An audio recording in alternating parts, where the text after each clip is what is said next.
I am working on tomatoes.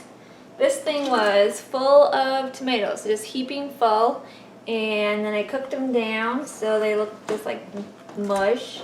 And now I'm straining out some of this tomato juice.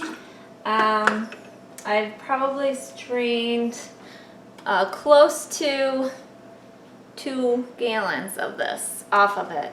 And the reason I do this is because I'm making spaghetti sauce, and I didn't use just paste tomatoes. I used my big like beefsteak tomatoes for this, and there's just a lot of juice in these. So what I do is while it's cooking and then after it's cooking, I just ladle the juice off of it, and that way when I go to strain it and put the herbs and stuff in it to make the sauce, it doesn't have to cook down so long to thicken it. So yeah, it just makes the whole process go a lot faster. So this is, I'm probably gonna end up with, let's see, I've got 2 quarts here. You can see that one. And this one, and then I got a gallon over here on the other side. And so yeah, this is just about, I've got it kind of cockeyed here. I'm trying to just drain all the juice to one side. And I'm just about ready to put these through the strainer. I left the skins on. I just quartered the tomatoes, washed them, quartered them, and threw them in here. And I'm about to run them through the strainer. This morning I did another batch of green beans. I probably have about 3 or 4 more quarts I could do, but I probably will make those into dilly beans. I'm going to focus on my tomatoes right now so that sauce can start simmering, because that takes a few hours just for it to thicken to the consistency that I like. I almost forgot to mention that you can can this as well. This is tomato juice. It's just a weaker version. When I make tomato juice, I cook it just like this, and then I run it through the strainer, and then it catches all the pulp and the juice, and that's my tomato juice. But this is still tomato juice, it's just weaker. But you can can it the same way you can your regular tomato juice. I don't think I'm gonna can it this time around. I'll probably use it for something, but I'm not gonna can it because I already canned a bunch of it the last time I made this. This is my second go at pizza sauce. So I've already canned what I need for tomato juice, since we don't use juice a whole lot. What I use to strain is this Victorio food strainer. I've had this for several years. I really wanted to get an attachment for my KitchenAid mixer, but when I went on Amazon and ordered it, a few days later they said that they didn't have any, and it looks like they're all sold out. So I don't know if lots of people are buying them right now or what, but that's on my wish list to get one of these days, is an attachment for my KitchenAid. And yeah, but until then I have this. My mom has the attachment also, so maybe one of these days I'll borrow hers, but until then I'm going to be using my food strainer. This is kind of messy because it has a few leaks and it's not perfect, but I'm going to put it together. I hook it right here to my counter. It fits really well. You just got to remember how to put it together, and sometimes it's a little bit difficult. So there we go.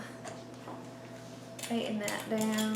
This does a really good job, so I'm not going to say it doesn't. It really, shoot, I forgot the seal. You need the seal.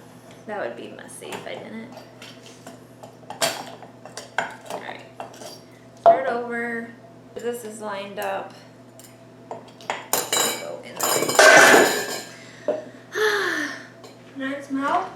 No, Mom's got it.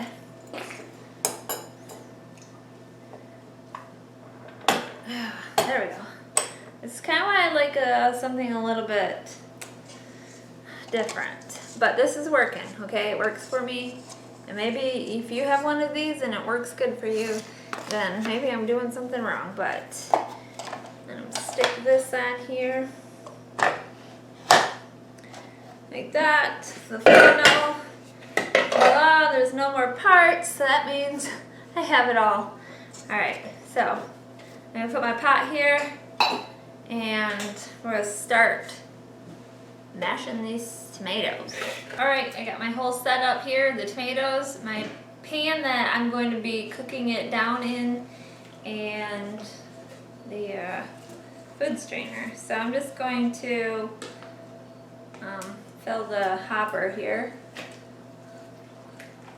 and then we'll start at it.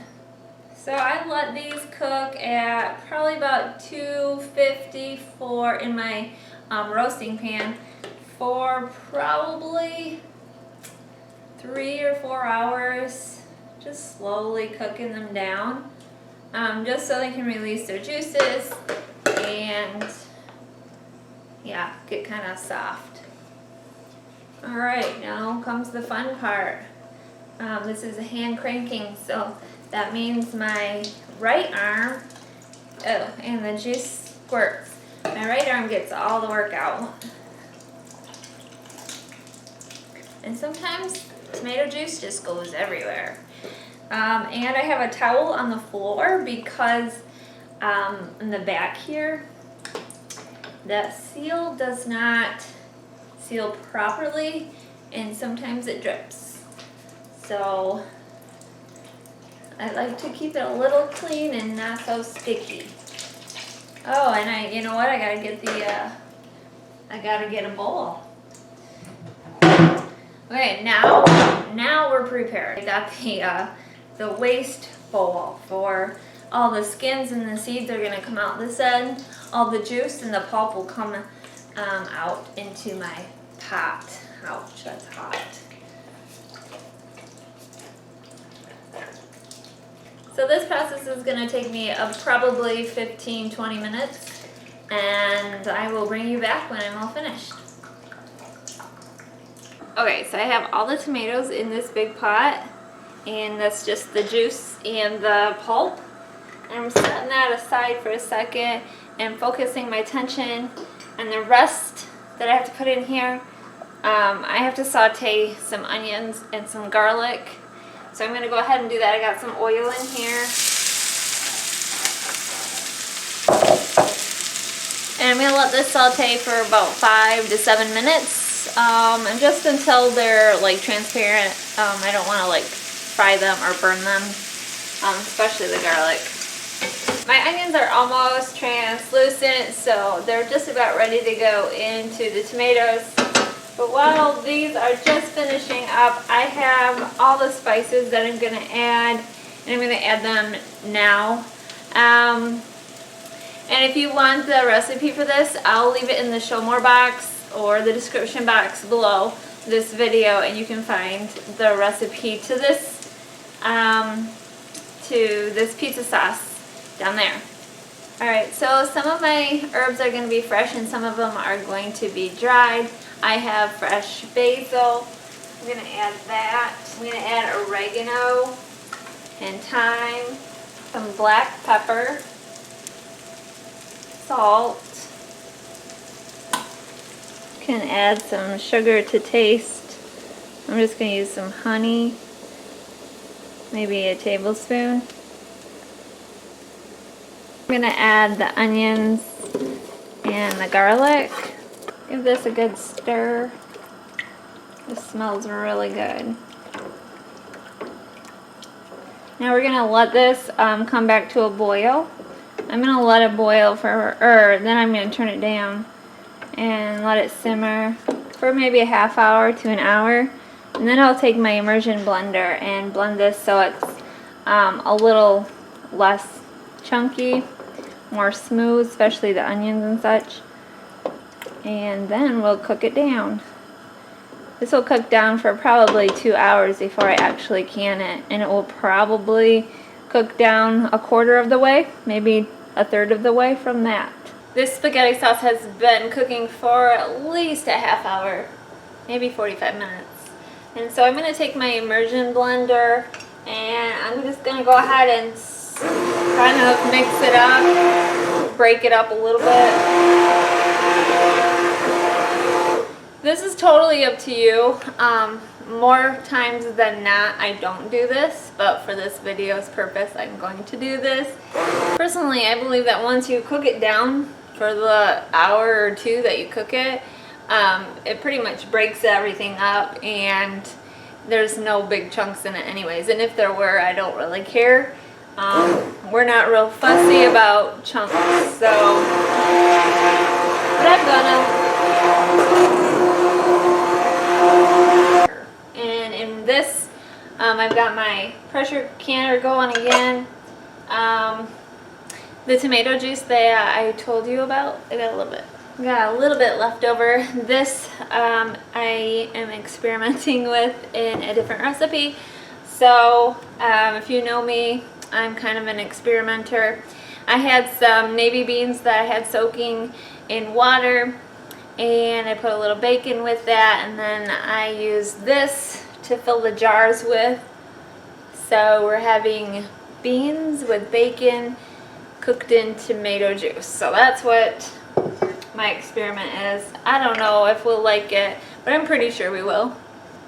If not, we'll just throw them in some soup or make baked beans out of them, flavor them up. I'm pretty sure it'll be good. Alright, I'm going to let this cook. Oh, one more thing I forgot to mention. Keep the lid off of this. You need this to evaporate. The sauce is pretty much at the thickness that I want it. I'm going to show you here what it looks like. Okay, so this is what it looks like. And I think this is a pretty good consistency because I can imagine putting it on pizza crust or dipping breadsticks in this, and this is a pretty good consistency. So at this point I am going to be filling up my jars. You want to have clean jars, and I'm going to be using pint-sized jars. To each pint-sized jar you need to add either lemon juice or citric acid. Since tomatoes, they are acidic, but they all range in their acidity levels, and I'm using all different kinds of tomatoes. And just to level out the playing field, we have to make sure that the acidity is all the same throughout. So we add some either lemon juice or citric acid. I'm using lemon juice, a tablespoon per pint, and yeah. Also want to make sure you have clean jars, and you don't have to sterilize them because we're going to be water bath canning them for over 10 minutes. We're actually going to be canning them for 35 minutes. So you don't have to sterilize them. It'll do it in its process. But you do want to make sure they are warm because I'm putting a hot substance in a jar. So you want to start with hot jars or warm jars. And that will prevent them from cracking.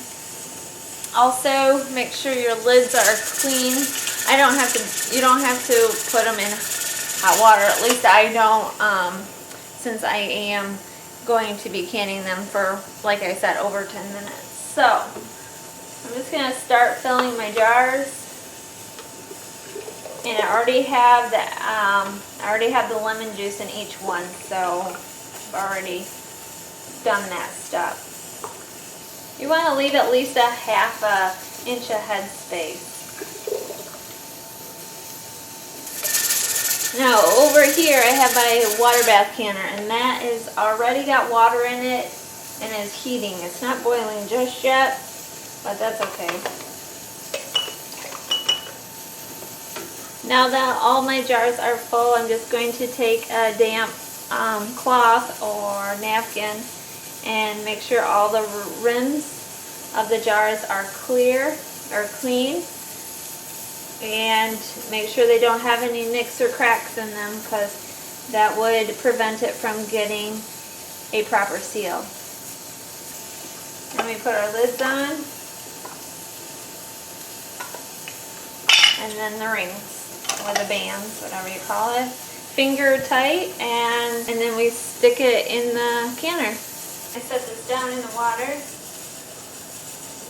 Make sure you have at least 1 to 2 inches of water covering your jars. And then when this comes up to a boil, I am going to start my timer for 35 minutes. Alright, it's been 35 minutes. My canner is still doing its thing because that took 90 minutes, so that's almost done also, but this is what it looks like. Pizza sauce. Thank you for watching. Hope you're having a very blessed day, and we will catch you on the next video. Take care.